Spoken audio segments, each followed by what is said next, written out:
आधी रात का समय था। पूरा गांव अंधेरे की आगोश में था, लेकिन माहेश्वरी देवी के घर से हल्की रोशनी आ रही थी। ऐसा लग रहा था कि उनके यहाँ लोग जागे हुए हैं। माहेश्वरी देवी की बड़ी बहू रागिनी के कमरे से खुसुर फुसुर की आवाज आ रही थी। तुमने आज भी देर कर दी आने में। जाओ, मैं तुमसे बात नहीं करती। अरे ऐसा मत करो मेरी जान, बात बंद कर दोगी तो तुम्हारा ये आशिक जिएगा कैसे? तुम्हें सिर्फ अपनी फिक्र है दिलीप, मेरी नहीं। कभी मेरी जगह पर खुद का रख कर देखो तो पता चल जाएगा तुम्हें। अरे हम तुम अलग कहाँ हैं? हम दोनों तो एक ही है ना, दो जिस्म लेकिन एक जान। ये कहकर दिलीप ने रागिनी को अपनी बाहों में भर लिया। बहुत तड़पाते हो तुम दिलीप। तुमसे कम रागिनी। उसके बाद दोनों एक दूसरे में खो गए। कुछ घंटे बाद की बात है। माहेश्वरी देवी की छोटी बहू दीपा भी उस समय जाग रही थी और उसके कमरे में भी दिलीप नाम का वही शख्स चुपचाप खड़ा था जो कुछ देर पहले रागिनी के साथ था। उसे देखते ही दीपा भी गुस्सा हो रही थी। मिल गई फुर्सत तुम्हें? घड़ी देख रहे हो कितने बज रहे हैं? अब तो सुबह होने वाली है। तुम कहो तो सूरज से कह दूं कि आज थोड़ी देर बाद निकले। बस तुम्हें बातें बनाना ही आता है। एक दिन कोई पकड़ लेगा ना हम दोनों को, तो फिर सारी आशिकी धरी की धरी रह जाएगी। अरे ऐसे कैसे पकड़ लेगा? और अगर पकड़ लेगा तो तब की तब देखी जाएगी। दिलीप, तुम मुझसे प्यार तो करते हो ना? अरे तुम्हें कोई शक है क्या? शक नहीं है, लेकिन तुम मुझे यहाँ से लेकर भाग क्यों नहीं जाते? कब तक हम दोनों इस तरह छिप छिप कर मिलते रहेंगे दिलीप? अरे दीपा मेरी जान, मैं पूरी सेटिंग में लगा हूँ। थोड़ा समय लगेगा अभी, कुछ दिन और इंतजार करना, फिर तो हर दिन हम दोनों ऐश करेंगे बिना किसी की परवाह किए। माहेश्वरी देवी जिस कमरे में सोई हुई थी, अचानक उनके कमरे के बाहर एक कुत्ता जोर जोर से भौंकने लगा। फिर कुछ देर बाद वो रोने लगा। कुत्ते के रोने की आवाज से माहेश्वरी देवी की नींद खुल गई। ओह, इसे क्या हुआ? ये इस तरह क्यों रोने लगा? माहेश्वरी देवी को प्यास लगी थी। वो बिस्तर पर बैठे बैठे ही अपनी बहू को आवाज देने लगी।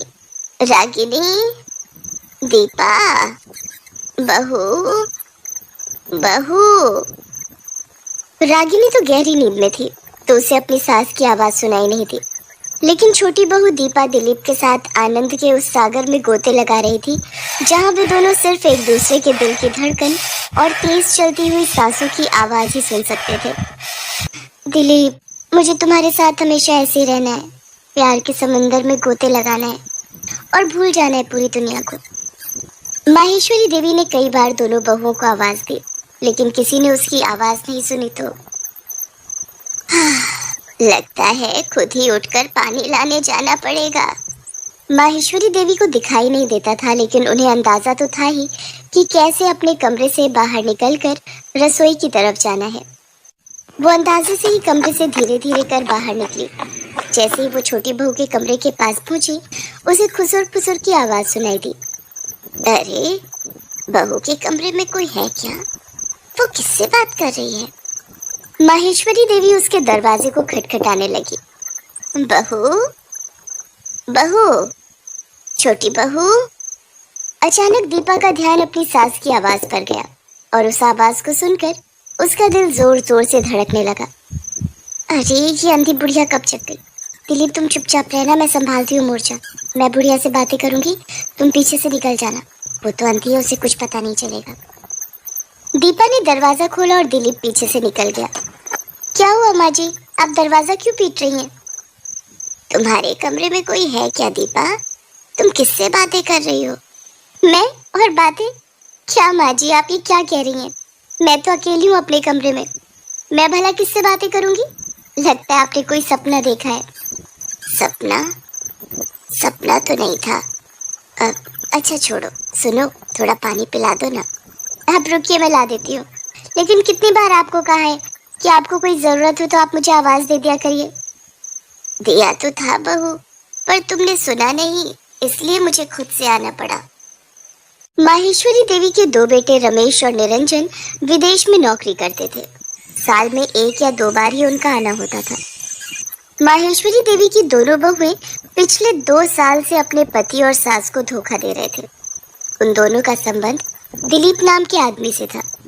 लेकिन अपने पति और सास को धोखा देने वाली रागिनी और दीपा को पता नहीं था कि दिलीप भी इन लोगों को धोखा दे रहा था, क्योंकि दिलीप दोनों बहुओं से ही छिप छिप कर मिलता था और उन दोनों में से किसी को इसके बारे में पता नहीं था। इसे कहते हैं 5 उंगलियां घी में और सर कढ़ाई में। रागिनी और दीपा के मजे भी ले रहा हूँ और जब जरूरत होती है उनसे पैसे भी ले लेता हूँ। बस अपनी ये जिंदगी ऐसे ही चलती रहे और वो दोनों सपने देखते रहे कि मैं उन्हें लेकर भाग जाऊंगा और शादी करूंगा। मेरी देवी को उस दिन दीपा ने बहला तो दिया था, लेकिन उनका मन नहीं मान रहा था। अब वो बेचारी देख तो सकती नहीं थी, लेकिन वो कहते हैं ना, जो देख नहीं सकते उनके पास मन की आंखें होती हैं, और मन की आंखें साधारण आंखों से कई गुना ज्यादा देख सकती हैं। कुछ तो गड़बड़ है, लेकिन क्या, ये मैं समझ नहीं पा रही हूँ। बहू ने उस दिन झूठ बोला, ये तो पक्का है। उस दिन के बाद माहेश्वरी देवी रात को और ज्यादा अलर्ट रहती और हर दिन उसे लगता कि रात को उस घर में कोई आता जरूर है। मुझे ऐसा सोचना तो नहीं चाहिए, लेकिन लगता है कि मेरी छोटी बहू किसी गलत राह पर है। एक रात की बात है, दिलीप दीपा के साथ उसके कमरे में था। माहेश्वरी देवी की आंखों में नींद नहीं थी। वो चुपके से उठी और दीपा के कमरे की ओर बढ़ चली। उसने दीपा के दरवाजे पर कान लगाया तो उसे फिर से किसी पुरुष की आवाज उसके कमरे से आई। मेरा शक बिल्कुल सही था, जरूर कोई गैर पुरुष मेरे घर में है। माहेश्वरी ने जोर जोर से दरवाजा पीटना शुरू कर दिया। इस बार दरवाजा पीटने के कारण बड़ी बहू रागिनी की भी नींद खुल गई। इधर इसकी छोटी बहू सास द्वारा इस तरह दरवाजा पीटे जाने पर आग बबूला हो रही थी। ये अंधी बुढ़िया पागल हो गई है क्या? कहीं इसके इस तरह दरवाजा पीटने से रागिनी दीदी की नींद न खुल जाए। अगर उसकी नींद खुल गई तो फिर लेने के देने पड़ जाएंगे। दिलीप, मैं जल्दी से दरवाजा खोलती हूँ, तुम पीछे से निकल जाना। मेरी अंधी सास को कुछ पता नहीं चलेगा। दीपा ने दरवाजा खोला और दिलीप को भागने का इशारा किया, लेकिन माहेश्वरी को पता लग गया कि कोई भाग रहा है।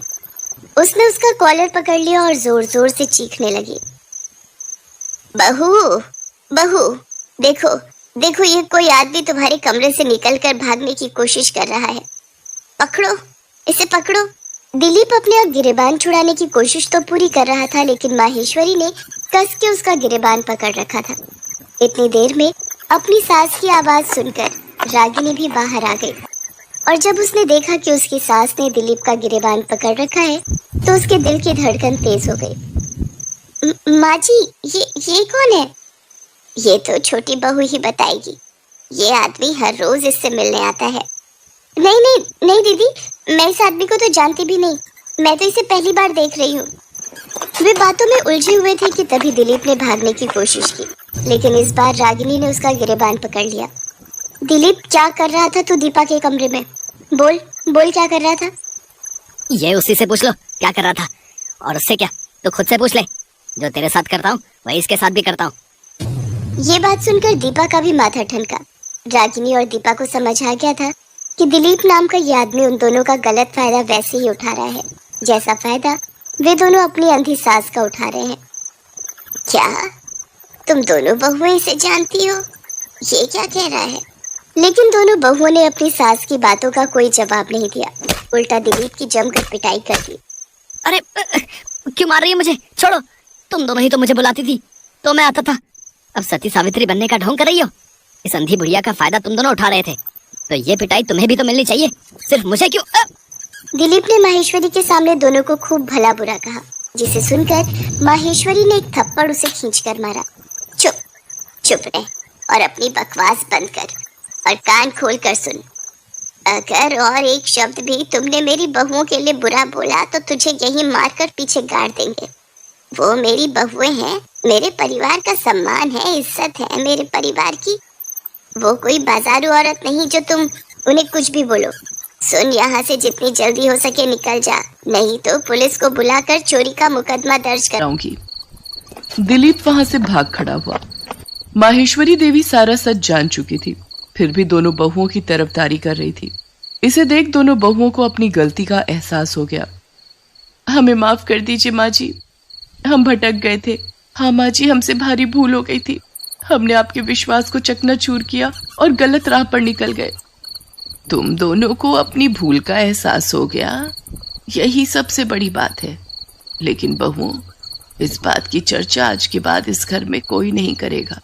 मैं नहीं चाहती कि जिंदगी में हुई इस भूल के पन्ने को तुम कभी याद करो। हाँ, इससे सबक जरूर सीखो। माहेश्वरी देवी की बातों को सुनकर दोनों ने उन्हें गले से लगा लिया।